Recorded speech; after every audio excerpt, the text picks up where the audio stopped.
Hi guys, welcome to Unicorn Princess Tarot. So this is my reading for Scorpio. Paalala lang, pwedeng hindi mag-resonate to sa lahat, pero kung magre-resonate ka, nakukuha mo istorya, kunin mo yung mga advices dahil maaaring makatulong ito sa iyo. This is for Scorpio na walang komunikasyon dun sa person na iniisip nila ngayon or person nila ngayon, okay, na iniisip or let's say may love pa dyan and kailangan mo ng clarity. So, start na natin. What do we have here for Scorpio? So, your main energy is the Ten of Pentacles. Ikaw na bahala kung paano mo ilalagay yung role mo dito sa aking reading na ito, ha? Kasi pwedeng energy mo or energy ng person mo itong sinasabi ko. Alam mo naman kung ikaw ang gumawa, pero kahit sinabi kong person mo yun, pero ikaw ang gumawa, alam mo na yun, ikaw nang bahala maglagay ng sarili mo sa sitwasyon. What do we have here for Scorpio? Please, do like and subscribe to our channel. And feel free to comment. Ma-appreciate ko po lahat ng yan.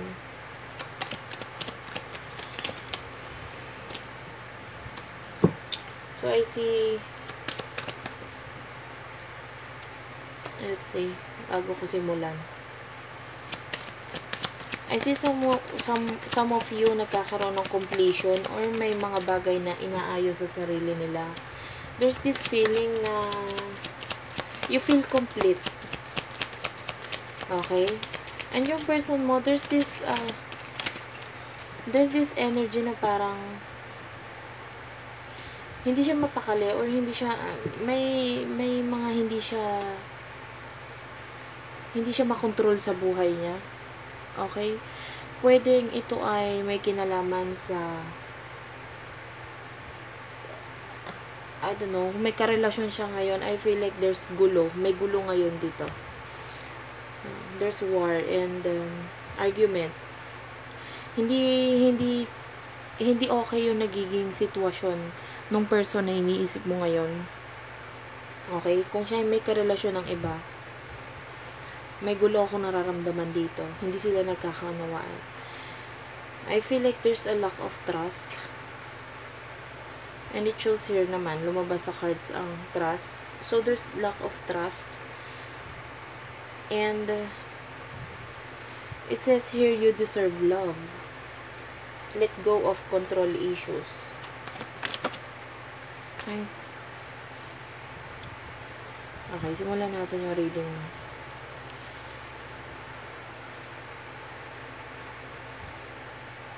Your person ang nakikita ko dito, parang nagkakaroon nga sila ng hindi pagkakaunawaan. Or kung hindi literal na siya ay may person or may other person na kasama ngayon or minamahal ngayon, there's this family problems. Kung hindi pa siya committed sa iba, there's this family problems. And I feel like humihiwalay or medyo umaalis siya dun sa sitwasyon. So, kung ito ay may karelasyon siyang iba, medyo nandito yung umaalis siya sa sitwasyon or lumalayo siya. And for some of you for some naman, sa iba naman na yung person ay wala namang karelasyon, there's this feeling na umaalis nga siya kung ano man yung pinagdadaanan niya ngayon.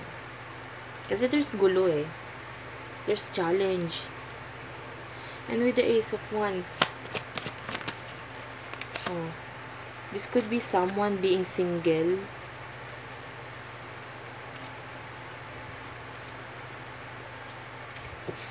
Oo.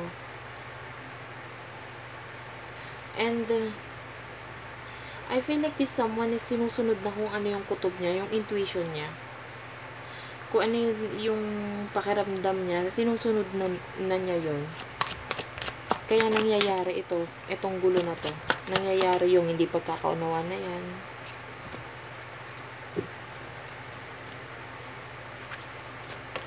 For some of you, merong marriage involved dito with the Two of Cups.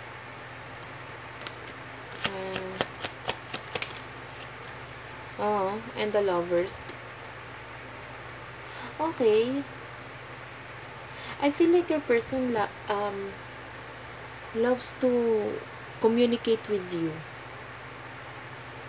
Gusto niya. Tsaka may gusto pa siya gusto ka niyang balikan, okay? Scorpio. Yun yung na vibes ko dito. Kaya siya umalis sa sitwasyon dahil may gusto siyang balikan at ikaw yun. Binabalikan niya yung pakikipagrelasyon niya sa'yo. Pwedeng married kayo nitong taong to. Pero nakikita ko na kung ano man yung pagkukulang niya sa'yo, gusto niya ibalik yun, yung i-build up yun. Kung ano man yung mga pagkakamali niya nung nakaraan.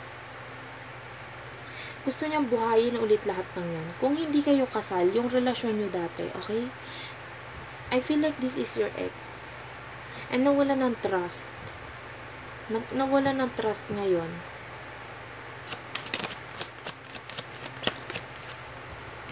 Nawalan ka ng tiwala dito sa taong to.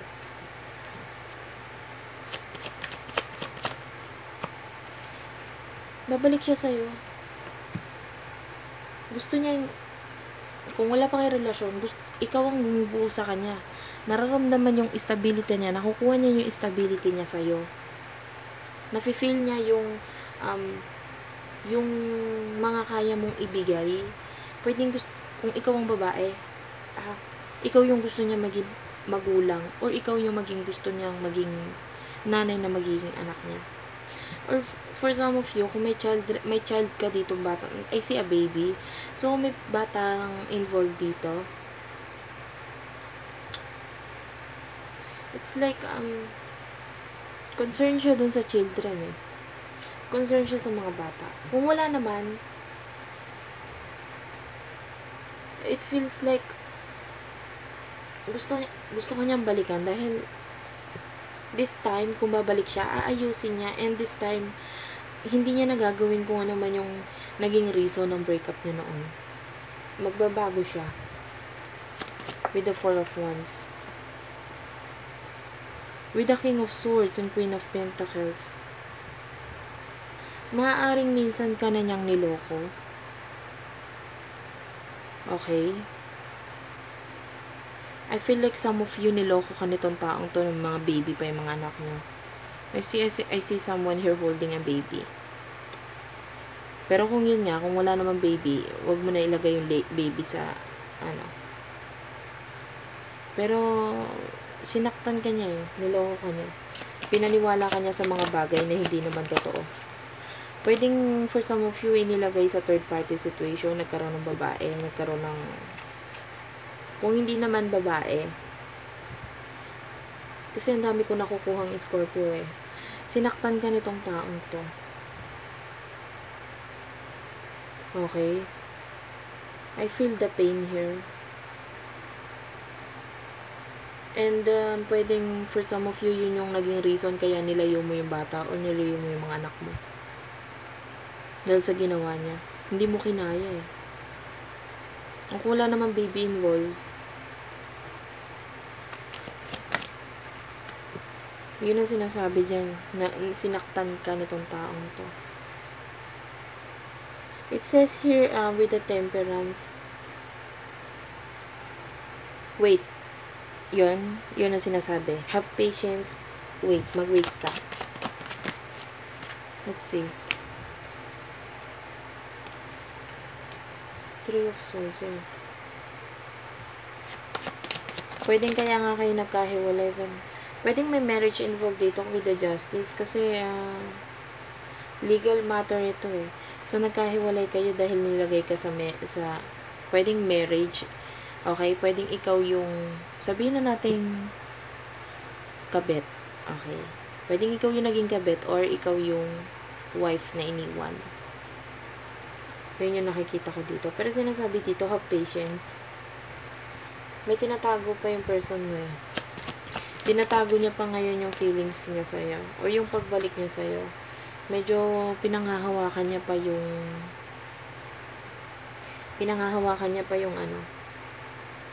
kung nasan siya ngayon. May mga inaayos pa siya. May mga plano pa siyang ipaayos for some of you. May mga inaayos. I see someone building a house. So, pwedeng someone here is currently building a house or may inaayos sa sarili niya. With the Eight of Wands,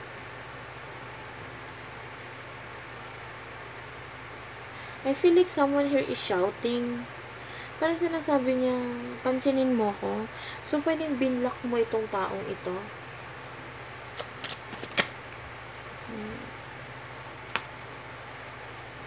I feel someone here is having financial issues. Financially, medyo nagkakaroon ng problem. And then, someone here is blooming. It's like you. Nararamdaman ko yung person mo is currently having financial issues. Maybe kasi nga meron siyang pinapatayo or may ginagawa siyang pinagkagagastos siya ngayon. Pwedeng bahay o nagpapatayo siya ng something. And then, ikaw naman, on the other hand, kumbaga you're blooming and you're already looking so fabulous. And it's like,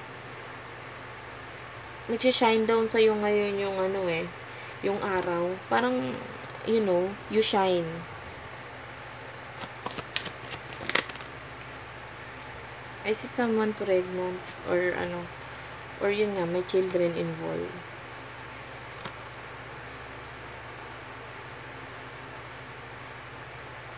Mahal ka ng person mo eh. Minsan nga nabibigatan na siya o nahihirapan na siyang i-contain dahil hindi niya rin alam paano lalapit sa'yo. Hindi niya rin alam kung paano lalapit. Pwede nga kasi yung iba sa inyo binlock itong taong to. Or for some of you, there's this financial issues. Pwedeng nalulubog siya sa utang ngayon. Or medyo nahihirapan talaga siya financially, kaya hindi siya makalapit. With the Two of Pentacles. Okay. Clarify natin. Okay, Scorpio. Gusto niyang if you have children, gusto niyang bumalik sa'yo, gusto niyang alang-alang sa mga bata. Buuin natin ulit, parang ganun. Yung mga nasira. Kaya lang, for what I can see here, medyo mahirap eh. Mahirap i-build up, nahihirapan kasi parang for some of you, hindi na kayang ibalik itong trust na ito dahil nga ang daming what if mangyari, what if, okay?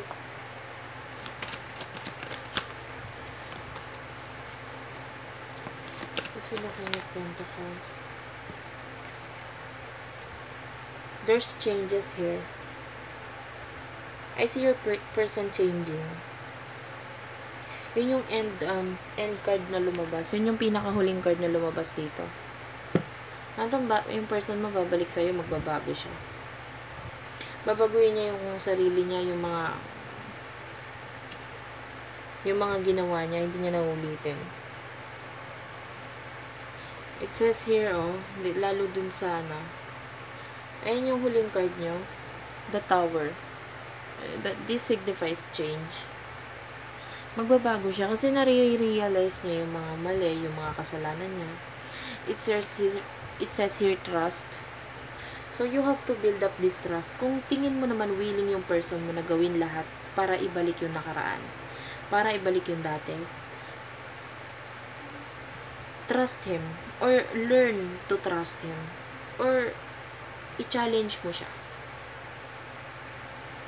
Okay? And then, kung nakikita mo naman na nagiging okay siya, na tingin mo ay nagbabago siya, this time kasi you deserve love eh.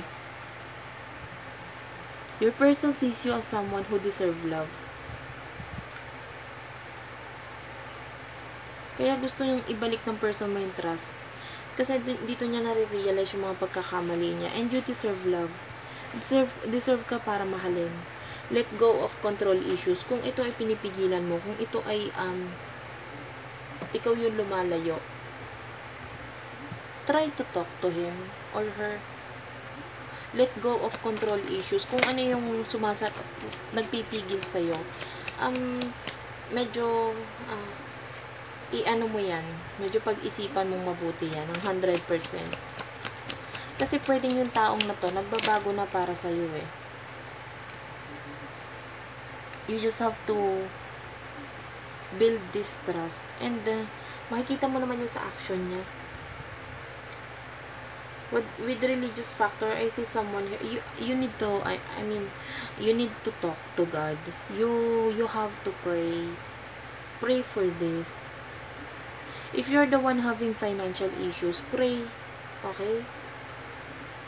And I can see, hindi nga lang makalapit yung person mo, or pwedeng may usap kayo sa pera na medyo nagkakaroon ng problema regarding doon. Pag-usapan nyo ng maayos. Pag-pray nyo yan. This is wedding. So, pwedeng kasal ka nga dito sa taong to. Okay. For now, it says here, retreat. Hayaan mo muna siyang, alam nyo, deserve niya eh. Nagkamali siya, deserve niya yung mga pagkakamali niya ay ayusin niya. Hayaan mo munang maramdaman niya yung feeling ng wala ka. Kung nagkakaroon ng financial issues dito, just pray for it.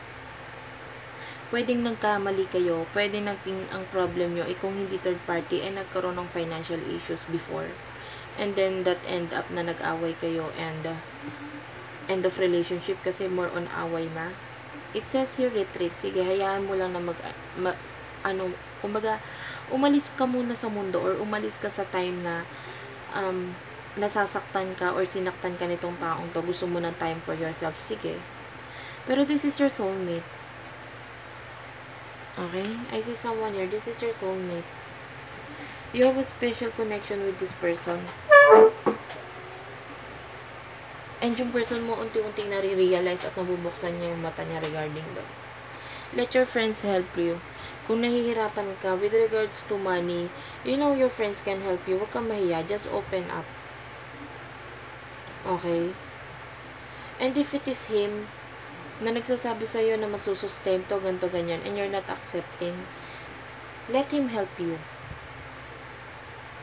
Allow yourself to open up na, i-open mo. Huwag mong i-control. Kasi I can feel someone here na nilalayo talaga yung anak or yung bata dito sa person na to. Pero let your friends help you. Let him help you. Yun ang nakikita ko dito. I see a reconciliation. That is the last card. Sige, I would like to get one more for the advice. I can see magkakabalikan din kayo ng person. Magkakabalikan na kayo. Tanggalin mo lang yung nag-control. I can feel someone is controlling. Pwedeng literal na may nagko-control sa'yo. Or nagsasabi sa'yo na hiwalayan, maalisan mo tong taong to. This is with regards your feelings. The last card is free yourself. This is for the retreat. Free yourself now. Clarification for that card. Free yourself now. And also for your emotions, if you really feel that something is still there or mahal mo pa itong person na to, mararamdaman mo kung mahal mo pa eh. Alam mo kung mahal mo pa at mararamdaman mo kung mahal ka pa kung ginagawa niya lahat para sa'yo. Kung ginagawa niya lahat ng pag-connect para mapalapit sa'yo. Just let go of kung sino yung nagkocontrol sa'yo. Free yourself kung sino yung nagkocontrol sa'yo. Free yourself kung ano yung bumabagabag or sinasarado mo sa puso mo. Alam mo yan kung mahal mo pa tong taong to. Free yourself. Yun ang sinasabi dito.